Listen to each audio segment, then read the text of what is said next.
Bonjour Aurélie Clément-Ruiz, vous êtes la directrice du Musée de l'Homme à Paris et vous publiez Pour un musée engagé, transmettre, interroger, inspirer. C'est aux éditions de l'Aube. Merci d'être avec nous sur TV5 Monde. Livre dans lequel vous appelez à réimaginer les musées de demain. C'est cela en quelques mots.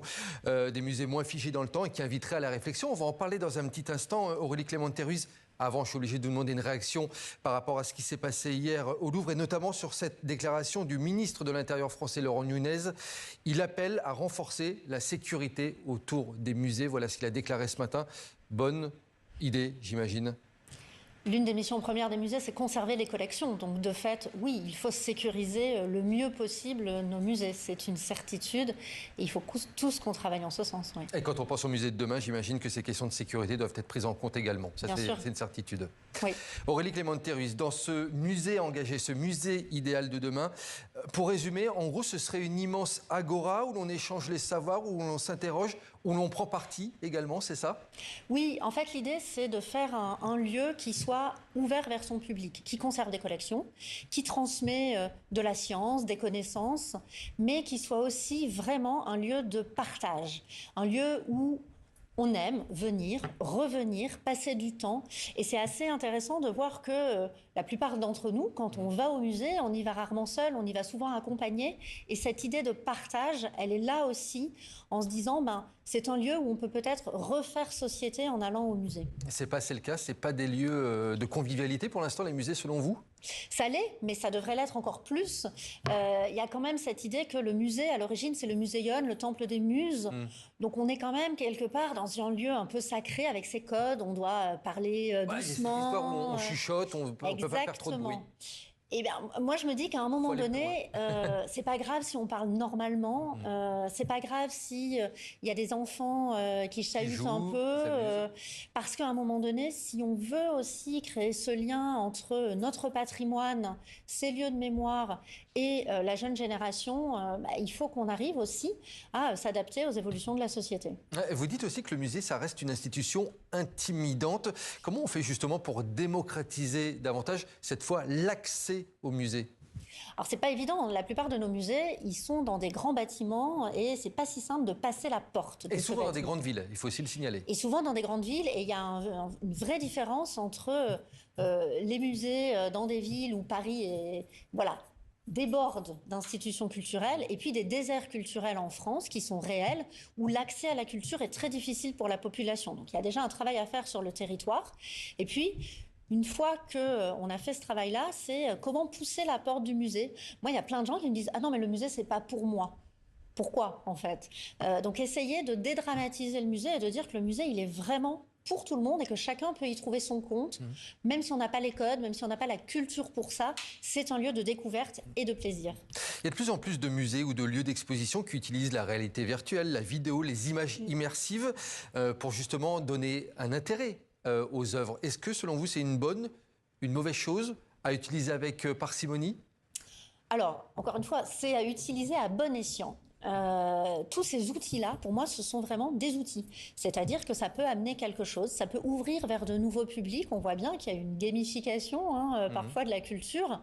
S'il y a que ça, c'est un peu limité. S'il y a du contenu, s'il y a un propos, si ça vient renforcer des collections, raconter une autre histoire et donc toucher de nouveaux publics, alors allons-y en fait. Mais il faut le faire en bonne intelligence. Et vous demandez dans votre livre, Aurélie Clément-Ruiz, que les musées s'engagent davantage. Qu'est-ce que vous voulez dire par là? S'engager, c'est également mettre les deux pieds dans ce qui se passe vraiment dans notre époque? Oui, c'est que le musée, selon moi, doit participer au débat contemporain. Quitte à prendre position? Alors, on a quand même un devoir de neutralité dans nos institutions, surtout que la plupart des musées en France sont quand même des musées publics. Donc on a quand même un devoir de neutralité, d'objectivité. On est là pour raconter l'histoire, montrer l'histoire de l'art. On a vraiment ce fond scientifique, en fait, qui est absolument essentiel, mais qui ne nous empêche pas de prendre part au débat contemporain. C'est ce qu'on a fait l'an dernier au Musée de l'Homme, quand on a fait une exposition sur les migrations humaines, où on abordait un sujet contemporain très polémique à partir de faits scientifiques, justement pour recontextualiser et apaiser le débat.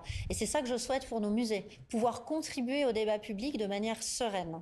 Et vous nous prenez notamment aussi l'exemple des musées canadiens qui s'engagent notamment vis-à-vis de l'art autochtone. Vous prenez cet exemple dans votre livre. Oui, parce que nos voisins canadiens, finalement, ont été souvent à la pointe de l'écoute de leur public et de la diversité de leur public.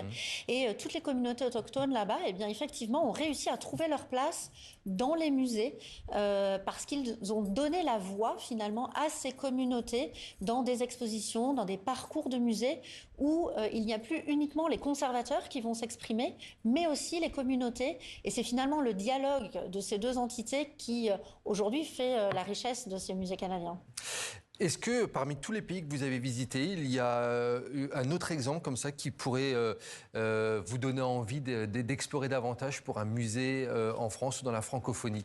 Une idée à importer justement? Alors, les musées brésiliens sont très inspirants. On est un peu loin de la francophonie, mais les musées brésiliens ont, alors depuis très longtemps, c'est eux qui ont inventé la nouvelle muséologie dans les années 70, et ils sont très innovants sur la manière dont ils arrivent à dialoguer entre leur population locale, les territoires dans lesquels les musées sont implantés, et la partie scientifique, ceux qui travaillent dans les musées. Et ça, je pense que c'est quelque chose dont on devrait peut-être s'inspirer un peu plus en France. On parlait tout à l'heure des musées qui sont présents énormément dans les grandes villes. On pense à nos téléspectateurs du monde entier qui n'ont peut-être pas un musée près de chez eux. Comment le musée, aujourd'hui, peut arriver à intéresser n'importe qui, quelle que soit sa situation géographique, sa situation financière? Est-ce que Internet, le smartphone, est une solution pérenne pour demain, selon vous? Alors, c'est une solution, mais ce n'est pas l'aboutissement. C'est vrai que quand on est dans des déserts culturels, il faut qu'on puisse aller vers les personnes qui sont là-bas, qui sont éloignées de la culture. Donc on déplace les œuvres dans ces villes, dans ces lieux? Et je pense qu'une solution peut être de déplacer les œuvres. Effectivement, on voit bien qu'il y a de plus en plus d'expositions mobiles. En France, on voit, il y a aussi les microfolies. Alors là, on est sur du numérique où on va amener des collections à travers tout le territoire français. Et ça, j'en parle effectivement dans le livre parce que c'est une des initiatives qui a permis d'éviter en fait cet éloignement de la culture. Et puis au Musée de l'Homme, nous on a trouvé une autre solution, c'est qu'on fait des visites en direct en ligne, alors dans des classes, pour le moment c'est uniquement réservé aux scolaires, mais l'idée c'est qu'une classe qui sera très loin de Paris, eh bien elle pourra avec simplement une connexion Internet et un écran, c'est comme une visio, mais avec un médiateur dans nos salles. On se promène dans les salles et on échange en direct. Il y a vraiment toujours cette idée d'échange et de partage qui est extrêmement importante pour moi. C'est important ce que vous dites, Aurélie Clément-Thérus. Moi, j'ai l'impression que le musée d'aujourd'hui, on a remis un petit peu l'humain au centre de ce musée. Il y a de plus en plus d'intervenants, même des fois des artistes connus qui sont au plus proche du public.